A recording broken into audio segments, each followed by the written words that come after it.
Today on HandyDadTV, we are continuing my build of my shed greenhouse. And today we're going to put the roof on the shed, finally.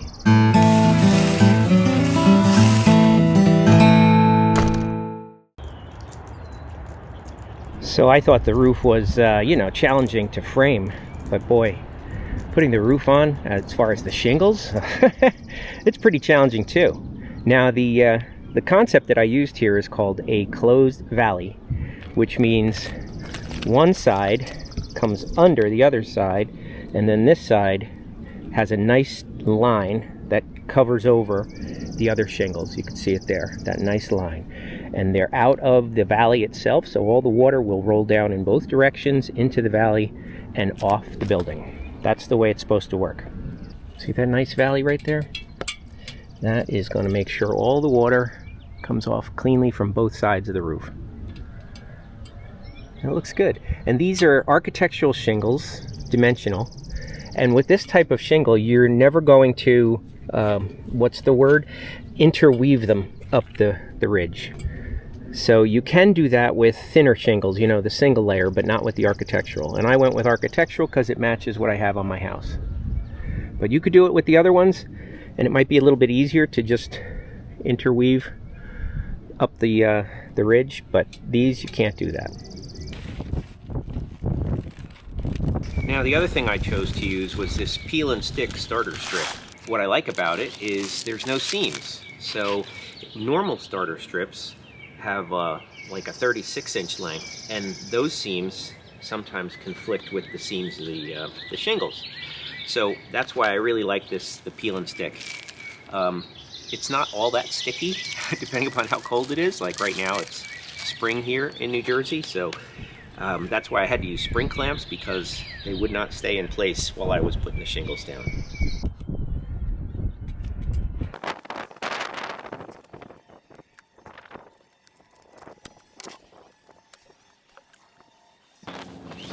So I recorded this up on the roof and it didn't really come out well, so let me show you how I cut a book of shingles for the flat side of the roof. The shingles are about 40 inches long, these shingles anyway. And so I'm going to cut them into fifths, and that way the book has 5 shingles plus a full one. So you wind up with 6 rows, which is good. So the most important thing here is that you want to cut it into fifths, which is about 8 inches long, right? So I'm going to start from the left side going this way. So the first one's going to be about 32 inches. So I would take my knife, and the other thing is you always want to use a hook blade. A hook blade is really the tool of choice, and I'm not good with it because I try and pull it, and in reality the cutting edge is like straight that way, so it's meant to be, you got to have hand strength and wrist strength to hold it this way. But anyway, I would cut a fifth of this off, which is around the 32, and that leaves a piece that's 4/5 and 1/5. And the 1/5 will be the last one used in the book. Then I would cut another shingle, and I would come over 8 inches and then 16 inches, so 24. I would cut it again at 24. And that leaves me a piece that's 3/5 and 2/5. And so what I would do is I'd have the biggest one at the bottom, then the next one, then the next one, and then the last one. And that's the book of 5. That's how I saw veteran construction do it, and it makes so much sense, especially with these architectural shingles. All right, first mistake. I don't like how close these things are. These two here, I didn't cut that wide enough. So I'm gonna actually take some more off of this, kind of split the difference here a little bit, and it'll be good. Just waste the nail, that's not a big deal. The directions for these shingles say to use a minimum of 4 nails, more in high wind areas, and they should be installed between the 2 white lines so they're driven through this shingle into the one below them. And you also need to think about the nail pattern so that none of the nails will be too close to the seam on the next row above. Now this is the nail gun that you see me using. This is an HBT model HBCN45P. Not sponsored, bought it myself. It was relatively inexpensive and definitely worth it to have, and save me trouble of having to carry nails up and a hammer and all that. It's really easy to reload. The nails just go right in here on the little coils. I did buy a box of coil nails as well. I'll put links to these things down in the video description. They really worked out well. No complaints about this.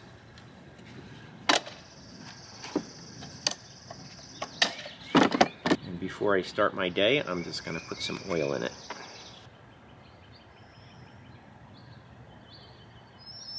Four drops should be plenty. Comes with the oil, by the way. Comes with the oil, comes with Allen wrenches, directions, and a case, which is what I liked about it. Oh, the other thing is I am using 1¼ inch nails, which come in coils like this, with a little rubber band around them. And they are not galvanized, but I guess they're zinc coated. And this here is my compressor. And this compressor I have used probably for 30 years. I've owned it. Probably close to it anyway. And it's a workhorse. I don't think they make this exact one anymore, but they make them similar. But it works great. And no complaints. The only thing I've ever had to do on it was replace the valve. That's all.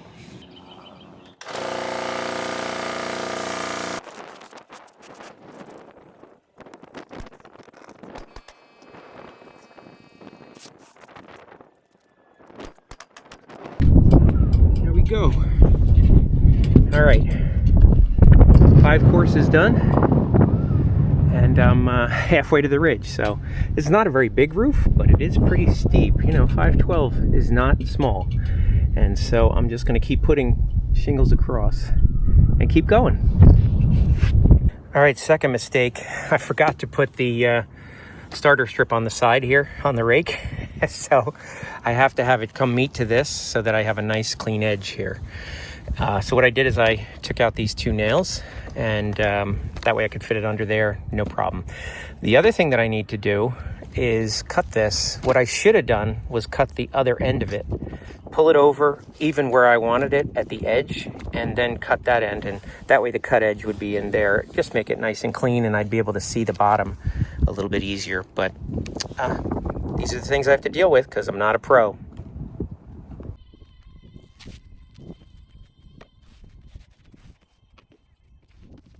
I bet you never saw a roofer use spring clamps.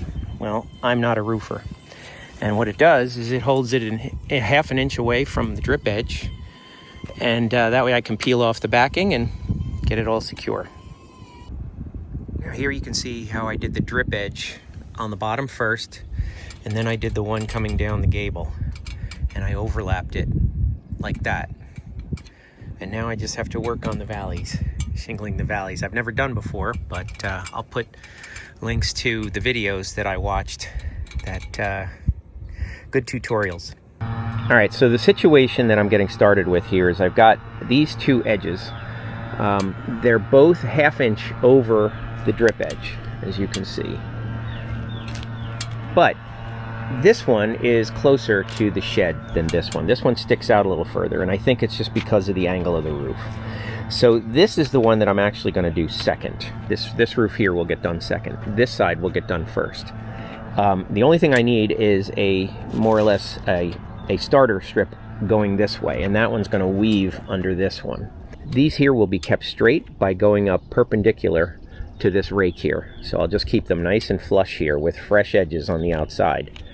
And that's how I will make sure it stays square. The other thing is that the valley here, it needs to extend 12 inches up. And you don't want to put any nails in the valley. You only want to put them up top here or up here. And yeah, you just want to work from the bottom up. This one here is a starter that's going to be underneath. That's the only one that I'm going to weave, is I'll put this one underneath there. And that's flush with this edge. And the same thing is that one down there. It's just going to go straight here. And like I said, this will get done second.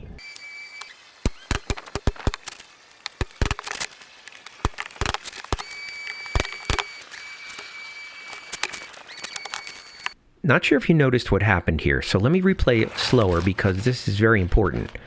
I tried to use a short scrap piece so that I wouldn't need to cut it at the rake.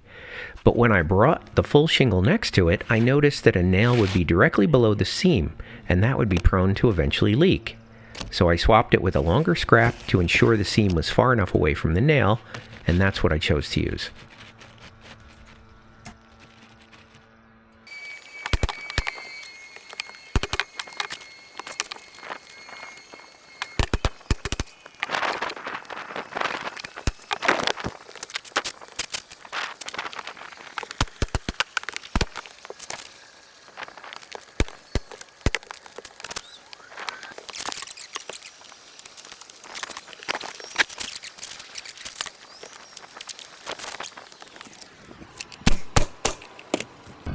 Okay, to make sure that I stay out of the valley and nice and straight, you can also snap a line, but I'm just going to use a level. And there's going to be a shingle here, and there's going to be another one here. So the level is keeping me out of the middle of the valley, but it's also keeping these two straight. This is where all the water's going to go, so we just want to make sure that this edge stays out of the middle of the valley. And this is fine the way it is. And then I'm just going to tack it in multiple places. These nails are not going to be seen. All right. So the way to do it at this point, when I've got this nice clean edge here, is I just bring the shingle so that the point goes right to that edge.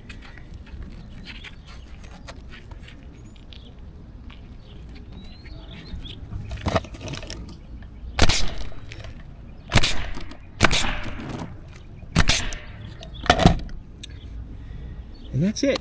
It's not that hard, really.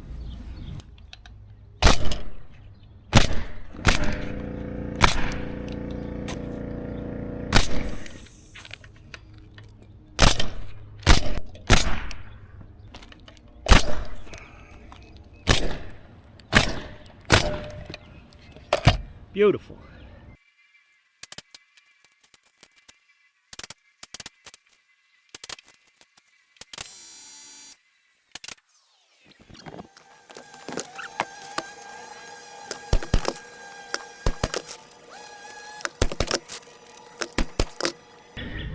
All right, so I'm onto the ridge cap, and they're pretty easy. They come in triple pieces like this, but they're scored. So all you have to do is crease them and break them. And the way this works is the big side is the exposed side, and you can tell that because it's the color of the shingles. This is not. And it's got this glue strip here, and it's even got a little notch right here, just to basically say that's how far you want to overlap them, minimum. And I start at the edge and work my way over. Just need 2 nails, one in each of them. And again, just cover that little notch. And I'm using the edge of this shingle here as a guide to make sure that that I cover it. And you can see the other side, it's almost even. Doesn't really matter. But I did this one already. And the only, I guess, criticism that I'll make is that it wasn't perfectly straight. You can see the space here is bigger than the space there, but it's not going to be noticeable from the ground. The other side looks pretty darn perfect though.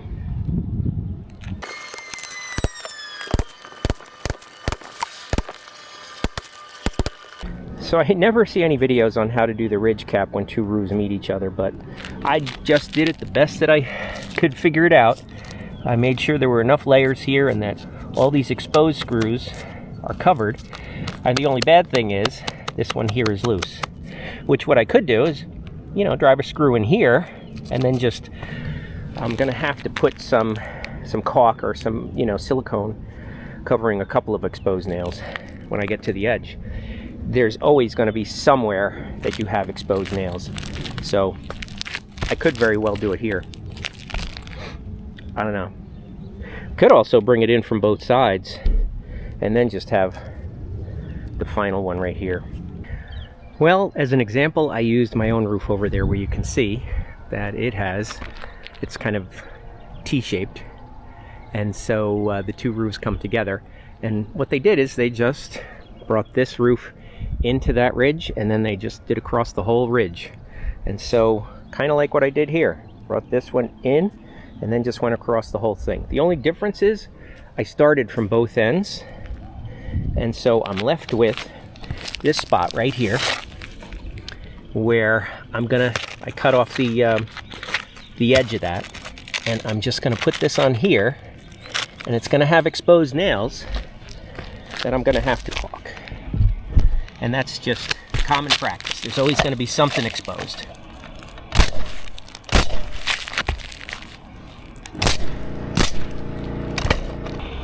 Now I suppose you could use roofing cement, but I'm using clear silicone just to cover these up.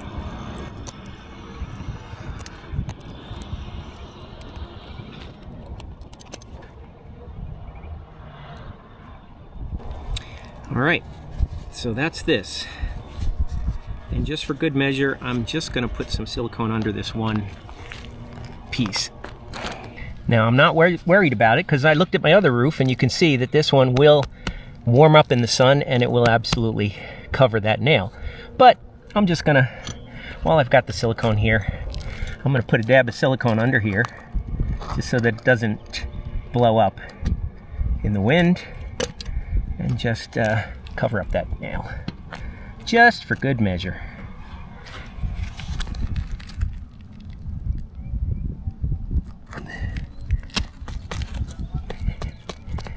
Good, now they're stuck together. And this roof is done. And I must say, it looks pretty damn good for an amateur.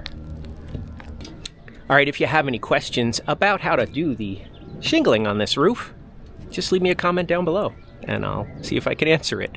I will also put links to several videos that were very helpful to me on how to shingle the ridge, as well as just how to get started, because it's been a while since I've done shingling, so it's always good to have a refresher. There's some really good YouTubers. I will put the links down below that I found very valuable. And if you like this video, please give it a thumbs up, and I will see you in the next one. Hey there, if you're new to the channel, be sure to subscribe and hit that bell icon to be the first to know when new videos are posted. Look for HandyDadTV on Facebook, Twitter, and Instagram, and visit the website HandyDad.tv for more great ideas and information.